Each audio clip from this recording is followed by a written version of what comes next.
So that is how you kind of get to the collapse of government.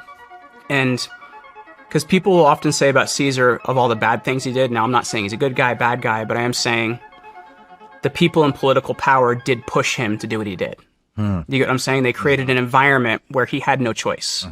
Right, wrong, or indifferent, they created a situation where he had no choice, but if I come to Rome, I'm going to be arrested. I'm going to be tried. Doesn't matter if these things are true or not true.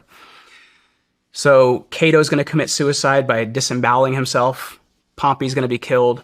And then you get to the situation where Caesar is now in control of Rome. So he's named dictator.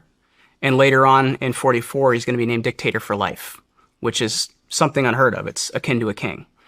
Now, if you remember, I mentioned earlier, the last king of Rome is killed by a man named Brutus. Caesar is going to be later assassinated by two assassins named Brutus and Cassius.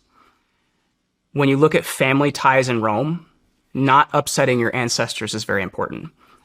A Roman house would actually have these wax death masks of people that have lived before them to remind them of what their ancestors did. So to Brutus, it was seen as a responsibility to remove someone they thought would be a monarch. And when you look at how Rome collapses in that last 100 years, it heats up with Caesar, but it's a degrade into that position. And if you look at modernly, even what happened with Trump, they pushing charges. Well, you put him in a position where what do you expect him to do? And I think that is where the system can actually cause the system to collapse and become something else.